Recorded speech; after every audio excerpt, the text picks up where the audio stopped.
இம்முறை நகரசபை தேர்தலில் 2ஆம் வட்டாரத்தில் போட்டியிடுகிறீர்கள். முதலில் உங்களைப் பற்றி ஒரு அறிமுகத்தை மக்களுக்கு தெளிவுபடுத்துங்கள். அனைவருக்கும் அஸ்ஸலாமு அலைக்கும் வரஹ்மத்துல்லாஹி வபரகாத்துஹு. புதிய காத்தங்குடி அல்லக்ஸா 167 சி டிவிஷன் அல்லக்ஸா வட்டாரத்தில் பிறப்பிடமாகவும் அதே இடத்தில் வசிப்பிடமாகவும் இருந்து கொண்டிருக்கின்றேன். முகமது இஸ்மாயில் முகமது ஜவாஹிர், முன்னாள் நகரசபை உறுப்பினர்.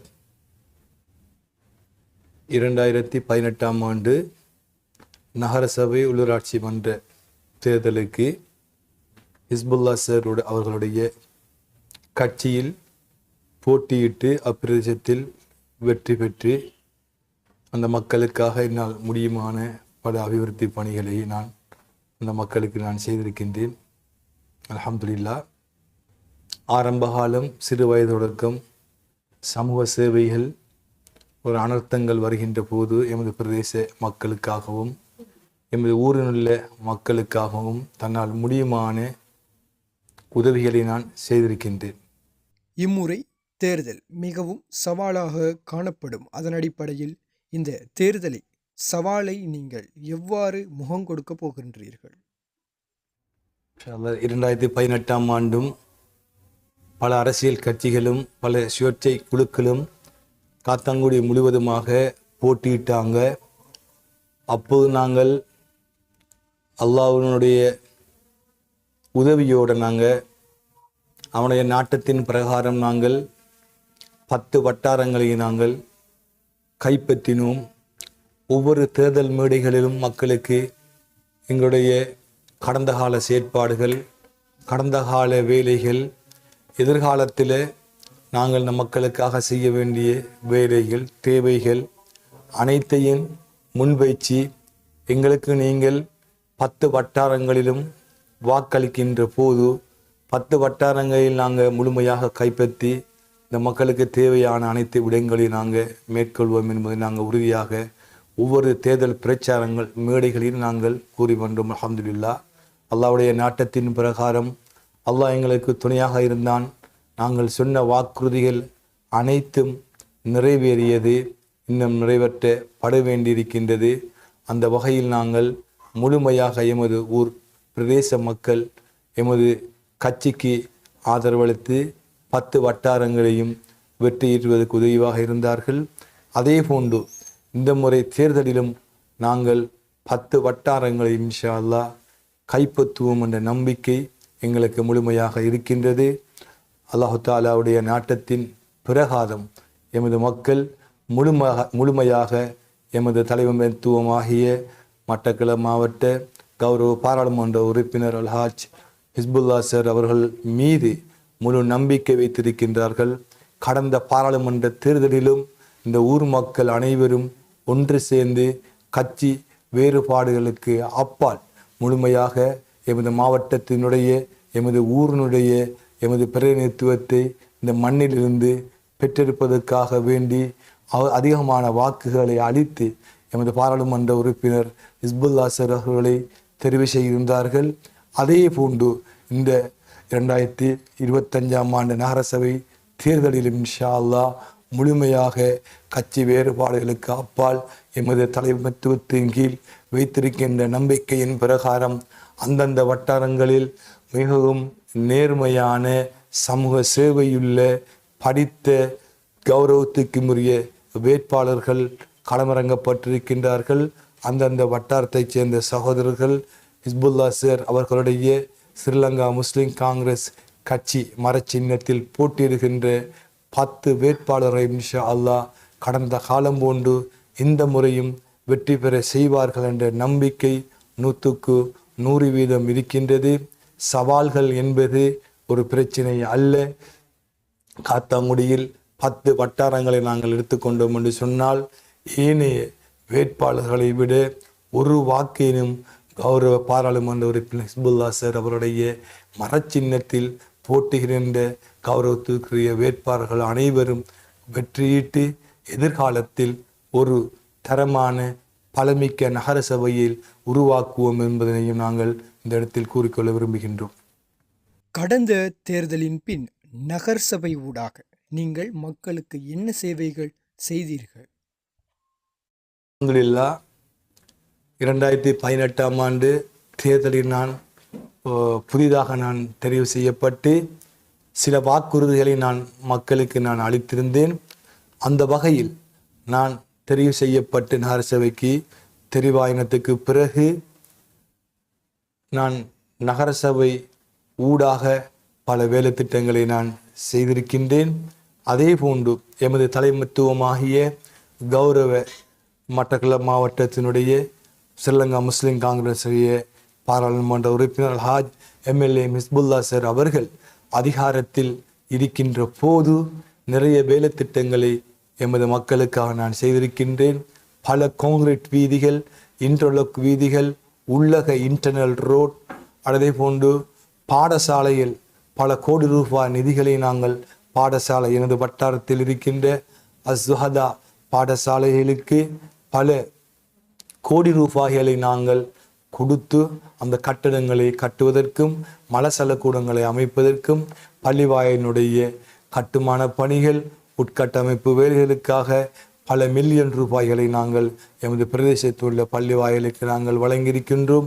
அதே போன்று முன்பள்ளிகள், அதே போன்று வீதி மின்விளக்குகள், விளையாட்டு கழகங்கள், அதே போன்று கடற்தொழிலாளர்களுக்கான மீன்பிடி உபகரணங்கள், மேசன், ஓடாவி, அதே போன்று எலக்ட்ரீஷியன் போன்ற எமது பிரதேசத்தில் உள்ள அனைத்து தொழிலாளிகளுக்குமான உபகரணங்களும் என்னால் வழங்கி வைக்கப்பட்டிருக்கின்றது.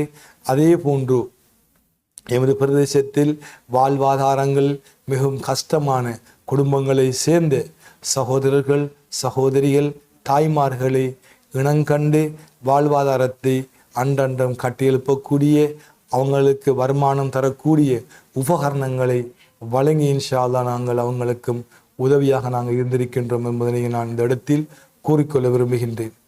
கடந்த காலங்களில் காத்தான்குடி குப்பை பிரச்சனை, வீதி மின்விளக்குகள், ஒளிராத பிரச்சனைகள் பற்றி அநேகமான பிரச்சனைகள் பேசப்பட்டன. இது பற்றி நீங்கள் என்ன கூற விரும்புகிறீர்கள்? கடந்த காலங்களை என்பதை விட தற்போதைய காலங்களில்தான் இவ்வாறான பிரச்சனைகள் அதிகம் இந்த ஊரில் காணப்படுகின்றது. எங்களுக்கு மக்கள் ஆணையை தந்ததற்கு பிறகு நகரசபை அதிகாரம் எங்களுடைய கையில், எங்களுடைய பொடி இருக்கின்ற காலப்பகுதியில் நிரந்தரமாக நாங்கள் இந்த குப்பை பிரச்சனைக்கு நாங்கள் தீர்வு கண்டிருக்கின்றோம்.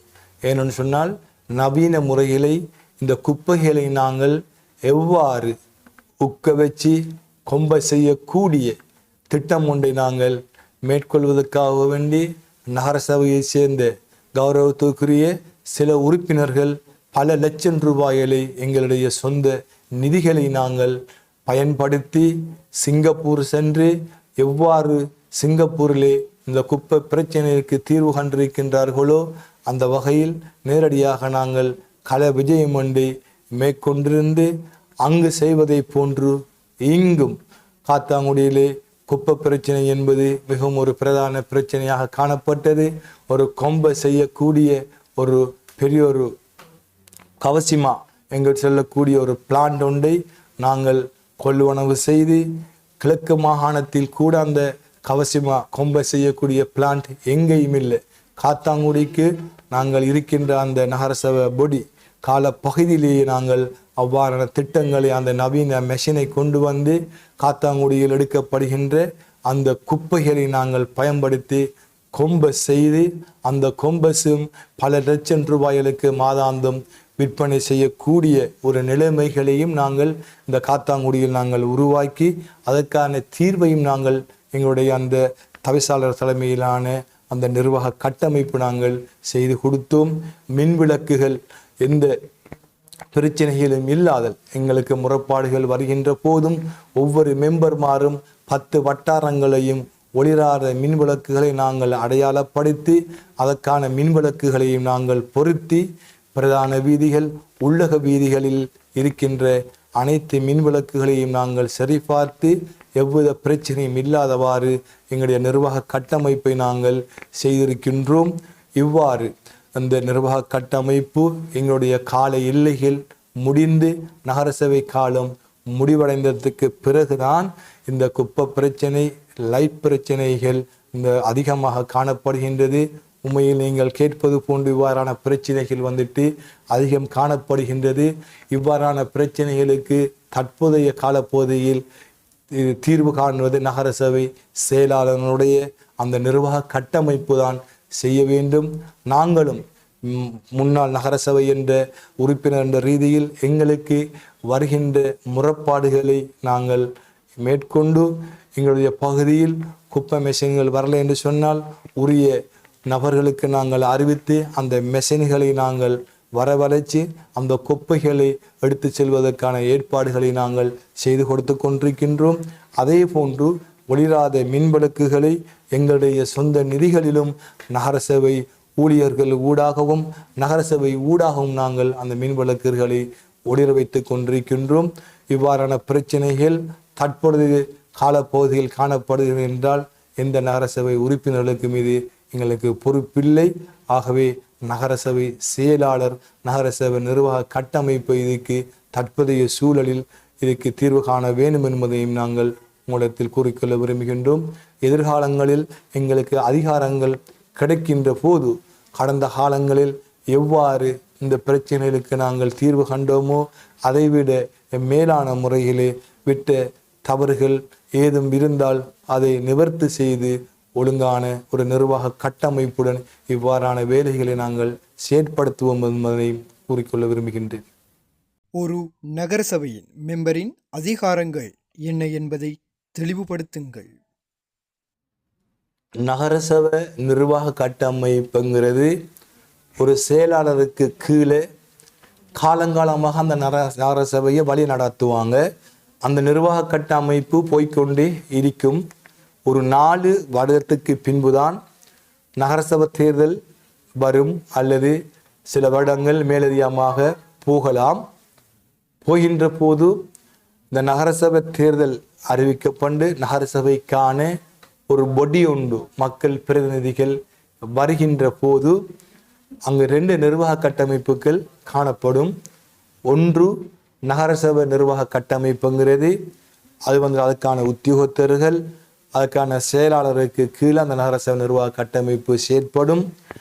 மக்கள் பிரதிநிதிகளும் நகரசபைக்கு தெரிவாகி மேலதிகமாக போகின்ற தேசிய பட்டியல் ஊடாக வருகின்ற அந்த நகரசபை உறுப்பினர்களும் சேர்ந்து எங்களுக்கான ஒரு பொடி தவிசாளர் தலைமையின் கீழே நாங்கள் ஒவ்வொரு மாதங்களும் நாங்கள் செயற்படுவோம்.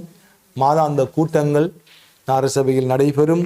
அந்த மாதாந்த கூட்டங்களில் நகரசபை என்ன வேலை முன்னெடுப்புகளை மேற்கொள்ள வேண்டுமோ, ஊரில் உள்ள குறைபாடுகள், ஊரில் உள்ள அபிவிருத்தி பணிகள், ஏனைய விடயங்களை நகரசபை ஊடாக அந்த 18 கௌரவத்துக்குரிய உறுப்பினர்களும் நாங்கள் ஒன்று சேர்ந்து சில முடிவுகளை எடுத்து தீர்மானங்களை நாங்கள் நிறைவேற்றி நகரசபை பொடிக்கு நாங்கள் இன்ஷா அல்லாஹ் அதை பாரம் கொடுத்திருக்கின்றோம், பாரம் கொடுப்போம்.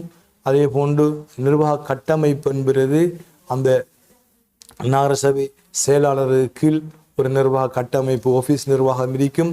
ஆஃபீஸ் நிர்வாகத்துக்கு கீழே எந்த நகரசபை உறுப்பினர்களும் நாங்கள் கையடிப்பதும் இல்லை, முரண்படுவதும் இல்லை. அவங்களுடைய அவங்க செய்வார்கள். நகரசபை கௌரவத்துக்குரிய உறுப்பினர்கள் என்ற ரீதியில் நாங்கள் ஒரு நகரசபை கௌரவத்துக்குரிய உறுப்பினர்கள் 18 பேரும் ஒன்று சேர்ந்து என்னென்ன பிரச்சனைகள், என்னென்ன குறைபாடுகள் இருக்கின்றது என்பதனை நாங்கள் ஆய்வு செய்து ஆராய்ந்து சில தீர்மானங்களில் அடிப்படையில் நாங்கள் எங்களுடைய பணிகளை மேற்கொள்வதுதான் நகரசபை உறுப்பினர்களினுடைய கடமை என்பதனை நாங்கள் கூறிக்கொள்ள விரும்புகின்றோம். அந்த அடிப்படையில் தற்போது பேசப்படுகின்ற ஒரு பேசுபொருள் ஊழல் பற்றி அதிகமாக பேசி வருகின்றனர். நகரசபை ஊடாக பல ஊழல்கள் நடைபெறுகிறது என்று கட்சி சார்ந்த வேட்பாளர்களால் பேசப்படுகின்றது. அந்த அடிப்படையில் ஊழல் என்பது என்ன என்பதை மக்களுக்கு தெளிவுபடுத்துங்கள். நல்ல ஒரு கேள்வி நீங்கள் கேட்டிருக்கிறீங்க. உண்மையிலே இது ஒரு முக்கியமான ஒரு கேள்வி. தற்போது அரசியல் காலங்கள் வந்தால் மாத்திரம்தான் இந்த ஊழலை பற்றி பேசுவார்கள். நகரசபையில் ஊழல் நடக்குகின்றது, நகரசபை நிர்வாகத்தை ஊழலில்லாத நிர்வாகமாக மாற்ற வேண்டும், நகரசபை நிர்வாக கட்டமைப்புகளை மாற்றி அமைக்க வேண்டும், ஊழலுக்கு எதிரான ஒரு நிர்வாகத்தை நாங்கள் கொண்டு வர வேண்டும் என்று சொல்லி போட்டு இந்த பிரச்சாரத்தில் ஈடுபடுகின்ற வேட்பாளர்கள் பலரும் இதை பேசுவார்கள், மேடைகளும் பேசுவார்கள். முதலாவது, நகரசபை என்பது என்ன, நகரசபை உறுப்பினர்கள் என்பது என்ன, நகரசபை உறுப்பினர்களுடைய கடமைகள் என்ன, எவ்வாறு இந்த நகரசபையில் மெம்பர்கள் ஊழல் செய்ய முடியும் என்பதனையும் நான் விளக்க வேண்டிய பொறுப்பு கட்டாயம் இருக்கின்றது. இந்த கேள்விக்கு நகரசபை உறுப்பினர்கள் என்பது தவிசாளரோ நகரசபை உறுப்பினர்களோ நிதிகளை நகரசபையில் கையாள முடியாது. ஏனென்று சொன்னால் நிதிகளை கையாள்வது நகரசபை நிர்வாகம், அக்கவுண்டன்ட், செக்ரட்டரி, ஒரு சாமான் ஒன்று வாங்குற பர்ச்சேசிங் ஆஃபீஸர், அதற்கான கமிட்டி இருப்பாங்க, அவங்க தான் நிதிகளை கையாளுவார்கள். நகரசபை என்பது மெம்பர் மாறுங்கிறது தீர்மானங்களை கொடுப்போம். உதாரணத்துக்கு இப்போ நம்முடைய பீச்சில் இருக்கிற அனைத்து மின்விளக்குகளும் செயலிழந்திருக்கி அல்லது இந்த மின்விளக்குகளில் வெளிச்சம் காணாது, இந்த மின்விளக்குகளை மாற்றணும், நெல்ல வெளிச்சம் தரக்கூடிய மின்விளக்குகள் எமது கடற்கர பகுதியில் உள்ள மின் கம்பங்களில் மாற்ற வேண்டும் என்றால் அதற்கான அனுமதிகளை, கூட்ட அங்கீகாரங்களை மாதாந்த கூட்டங்கள் நடைபெறுகின்ற போது 18 உறுப்பினர்கள், ஆளும் கட்சி எதிர்கட்சி என்ற வேறுபாடுகளுக்கு அப்பால் ஊரினுடைய நலங்கருதி 18 பேர் நாங்கள் ஒன்று சேர்ந்து முடிவெடுத்து இந்த பகுதியில் உள்ள அனைத்து விளக்குகளையும் நாங்கள் மாற்ற வேண்டும். அதற்கான தீர்மானங்களை நகரசபை மாதாந்த கூட்டங்களில் கௌரவத்துக்குரிய உறுப்பினர்களால் வழங்கப்படும். தீர்மானங்கள் எழுதி மீட் பண்ணப்பட்டதற்கு பிறகு நகரசபையினுடைய உத்தியோகத்தர்கள் பல கடைகளுக்கு சென்று கொட்டேஷன் எடுத்து அந்த கொள்கைகளை பார்த்து எங்கே அந்த விலையில் குறை இருக்கின்றதோ அதற்கான கோட்டேஷனின் பிரகாரம் அவர்கள் பேஜஸ் பண்ணி நகரசபையால் அந்த காசோலைகள் வழங்கப்படும்.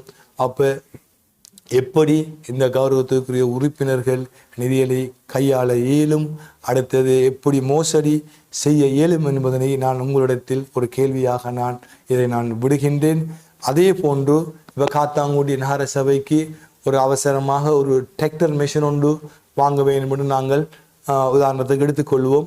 ரைட், அப்போ இந்த டிராக்டர் மிஷின் ஒன்றை வாங்க இயலும் என்று சொன்னால் நாங்கள் உடனடியாக சபை தீர்மானங்களை நாங்கள் நிறைவேற்றி நாங்கள் நகரசபைக்கு அந்த அனுமதியை கொடுத்தால் அந்த நகரசபையினுடைய உத்தியோகத்தர்கள், அந்த பேஜசிங்கு பொறுப்பான அரச உத்தியோகத்தர்கள் அவங்கள் மேற்கொண்டு அந்த கொட்டேஷனை எடுத்து பேஜஸ் பண்ணி அதுக்கான கடிதங்கள், காசோலைகள், பில் எல்லாத்தையும் என்ன செய்வாங்கன்னு சொன்னால் நகரசபைக்கு ஒப்படைப்பாங்க. அங்கே அந்த பொடிக்கு மாதாந்த கூட்டங்களில் ஒவ்வொரு கௌரவத்துக்குரிய உறுப்பினர்களும் சரியான முறையில் அந்த கொட்டேஷன் எடுக்கப்பட்டிருக்கா, விலைகள் சரியா, எந்த கடையில் என்ன விலை கொடுத்தார்கள் என்பதனை ஆய்வு செஞ்சு அதற்கான காசோலைகள் நகரசபையால் வழங்கப்பட்டிருக்கின்றார் என்பதையும் உறுதி செய்து சரிபார்த்து அந்த சபை கூட்டத்தில் முடிவு செய்வோம்.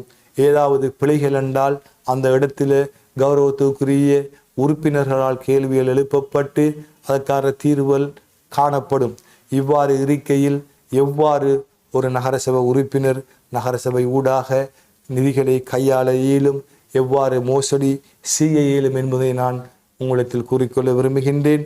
இந்த ஊழலுக்கு எதிராக ஊழல் என்று பேசுகின்ற முன்னாள் கௌரவத்துக்கு நகரசபை உறுப்பினர்களும் எங்களிடத்தில் ஆட்சியை தாருங்கள், ஊழல் இல்லாத ஒரு ஆட்சியை, ஒரு நிர்வாகத்தை நாங்கள் நகரசபைக்கு கொண்டு வருவோம் என்பதனையும் அந்த நகரசபையில் இருந்த கௌரவத்துக்குரிய உறுப்பினர்கள் தற்போது ஒரு அரசியல் காலம் என்றபடியால் இந்த மீடியாக்கள் முன்னாடியும் தேர்தல் பிரச்சார மேடைகளிலும் இவர்கள் கூறிக்கொண்டிருக்கின்றார்கள். அவர்களும் எங்களோடு சேர்ந்து நகரசபை ஊடாக பயணித்தவர்கள் எவ்வாறு ஊழல் செய்ய முடியும், எவ்வாறு நிதிகளை ஒரு உறுப்பினர் கையாள முடியும் என்பதனை அவர்கள் தெளிவாக செல்ல வேண்டும். நகரசபை ஊடாக ஒரு வீதி அமைக்கப்பட வேணுமா, ஒரு வடிகான் அதை அமைக்கப்பட வேண்டும் என்று சொன்னால் அதற்கான அங்கீகாரத்தை நகரசபை உறுப்பினர்கள் அந்த பொடி கொடுக்கும். இந்த வடிகானை அமைப்பது நகரசபை உத்தியோகத்தர்கள், நகரசபை உறுப்பினர்கள் அல்ல. நகரசபை உறுப்பினர்கள் போய் அந்த இடத்திலே ஒரு பார்வையாளராக மேற்கொள்வார்கள். நகரசபை ஒரு வேலை ஒன்றை செய்யணும்னு சொன்னால் காணொண்டு நகரசபை டிஓ மாதிரி இருக்காங்க, அதற்கான ஆஃபீஸர் மாதிரி இருப்பாங்க, அதற்கான என்ஜினியர் மாதிரி இருப்பாங்க. அவங்க அந்த இடத்துல சென்று அந்த வேலைகளை நினைச்சுவாங்க, கண்காணித்து திறந்த முறையில் அந்த வேலைகளை அவங்க செய்து முடிப்பாங்க. பெரிய வேலைகள் என்று சொன்னால் ஒரு பகுதியில் உள்ள ஒரு கம்யூனிட்டி சென்டரோ இல்லை வேறு ஒரு அமைப்பு சொசைட்டியோ அதுக்கு கொடுத்து அவங்க ஊடாக அந்த வேலைகளை அவங்க மேற்கொள்வாங்க. இந்த இடத்தில் எவ்வாறு நாங்கள் நிதிகளை மேற்கொள்ள முடியும், எவ்வாறு ஊழல் செய்ய முடியும் என்பதையும் நான் இந்த மக்களுக்கு நான் கூறிக்கொள்ள விரும்புகின்றேன். வெறும் தேர்தலுக்காக வேண்டி இல்லை ஊழல் மோசடி என்று சொல்லி போட்டு அல்லாஹுக்காக வேண்டி வீணான பேச்சுக்கள், வீணான பழிகளை நீங்கள் சுமத்தாமல் சொல்லுங்கள். ஒரு நகரசபையில் எங்களோடு பயணித்தவர்கள் என்று பேசுகிறார்கள். அவ்வாறு ஒரு ஊழல் நடந்திருந்தால் நீங்கள் ஒவ்வொரு கூட்டங்களுக்கும் சமூகம் அளித்திருப்பீர்கள். அந்த கூட்டங்களில் தீர்மானங்கள் எடுக்கப்பட்டிருக்கும். இந்த இடத்தில் இன்ன ஊழல், இன்ன மோசடி, இன்ன குறைபாடுகள் நடந்திருக்கு என்பதை ஒரு நாளாவது நீங்கள் அந்த இடத்தில் சொல்லி நீங்கள் பேசின அந்த குற்றச்சாட்டுக்கள் நகரசபையில் மினிட் பண்ணப்பட்டிருக்கணும். இல்லாடி மீடியாவுக்கு நீங்கள் என்ன செய்யணும், மக்கள் மத்தியில் அதை தெரியப்படுத்தியிருக்கணும். எதுவும் இல்லாமல் நீங்கள் ஊழல் என்று சொல்லி இந்த நகரசபையை கைப்பற்றுவதற்காக மக்கள் மத்தியில் இவ்வாறான வீண் பிரச்சாரங்களை நீங்கள் மேற்கொள்ள வேண்டாம் என்பதையும் நாங்கள் கூறிக்கொள்ள விரும்புகின்றோம்.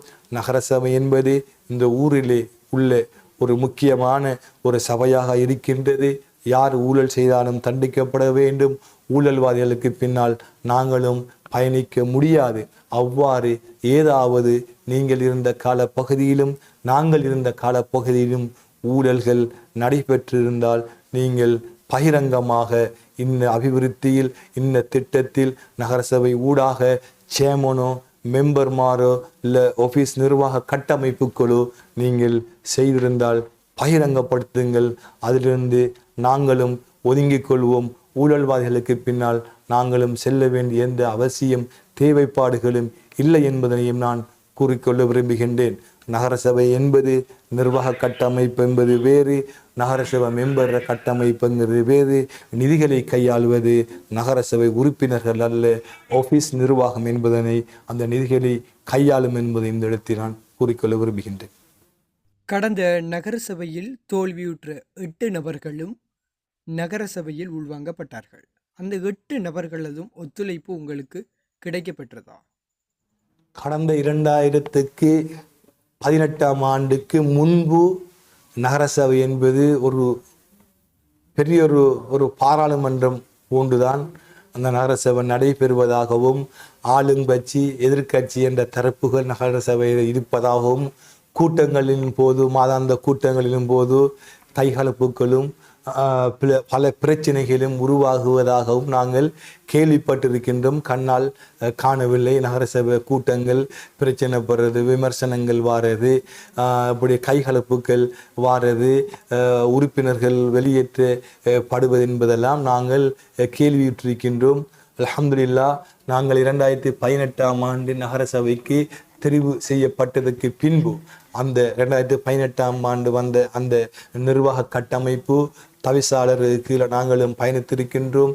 ஆளும் தரப்பு எதிர்த்தரப்பு என்ற வேறுபாடுகளுக்கு அப்பால் இது எங்களுடைய ஊர், எங்களுடைய நகரசபை என்று அனைத்து மக்களால் தெரிவு செய்யப்பட்ட பிரதிநிதிகள், மக்களால் தெரிவு செய்யப்படாத தேசிய பட்டியல் ஊடாக ஒவ்வொரு கட்சிகளிலும் இருந்து வந்து உள்வாங்கப்பட்ட கௌரவத்துக்குரிய நகரசபை உறுப்பினர்கள் எல்லோரும் சேர்ந்துதான் நாங்கள் இந்த காத்தாங்குடியை ஒரு முன்னுதாரணமாக நகரமாக நாங்கள் அபிவிருத்தி செய்திருக்கின்றோம்.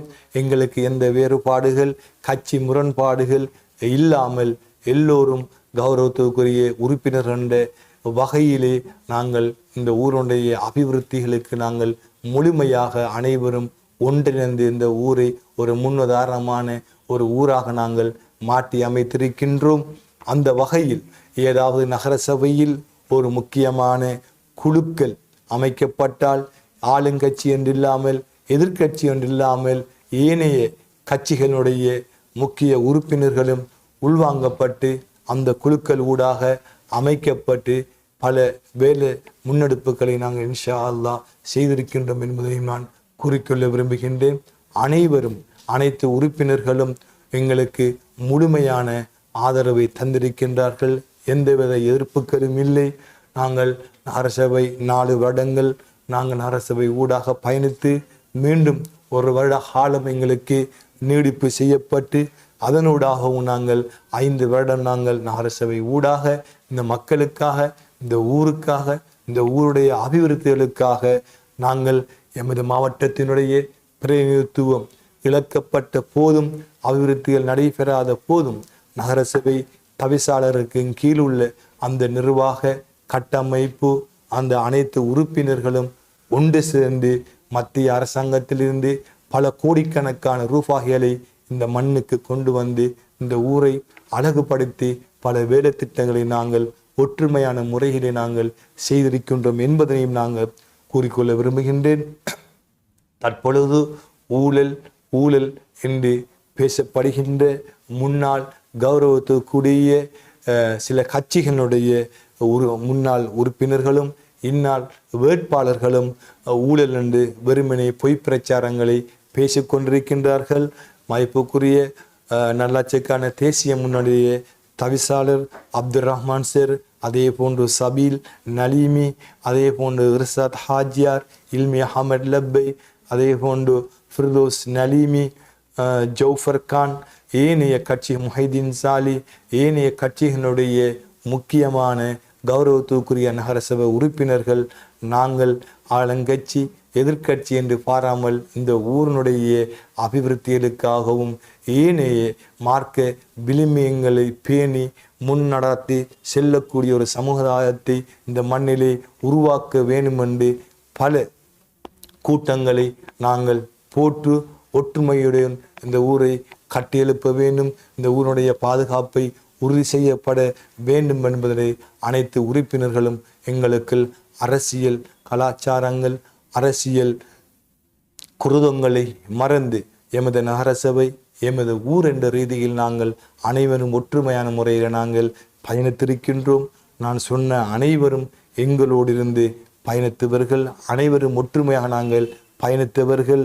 இவர்கள் யாராவது நான் 5 வருட காலம் நகரசபையில் நான் இருந்திருக்கின்றேன், ஏதாவது ஒரு ஊழல் நாங்கள் இருந்த காலப்பகுதியில் நடைபெற்றால் பகிரங்கமாக நான் அவர்களை ஒரு பொதுவான ஒரு மீடியா கான்ஃபரன்ஸிங் ஊடாக நானும் அவர்கள் ஊழல் என்று பேசக்கூடிய அனைத்து இந்த வேட்பாளர்கள் மத்தியிலும் நானும் சென்று அவர்களுடன் கலந்துரையாடுவதற்கு, மக்கள் மத்தியில் அந்த ஊழலை பகிரங்கப்படுத்தி எதில் யார் ஊழல் செய்தார்கள், நகரசபை உறுப்பினர்கள் ஊழல் செய்தார்களா, நகரசபை தவிசாளர் ஊழல் செய்தார்களா, இல்லாத நகரசபையினுடைய நிர்வாக கட்டமைப்பூடாக ஊழல் செய்தார்களா என்பதனை ஊழல் என்று பேசுகின்ற இந்த வேட்பாளர்களும் கட்சியினுடைய உறுப்பினர்களும் இதை பகிரங்கப்படுத்த வேண்டும். ஊழல் நடந்திருந்தால் நான் உங்கள் மீடியாவுக்கு முன் வந்து அவர்களையும் அழைத்து மக்கள் மத்தியில் நாங்கள் இதை தெளிவுபடுத்த வேண்டும் என்பதை நான் கூறிக்கொள்ள விரும்புகின்றேன். நகரசபையில் உங்களுக்கு ஏதாவது கொடுப்பனவுகள் வழங்கப்படுகின்றதா? சில உறுப்பினர்கள் நகரசபையினால் சம்பளம் பெறுவதில்லை என்று கூறுகின்றனர். இது பற்றி உங்களது கருத்து என்ன?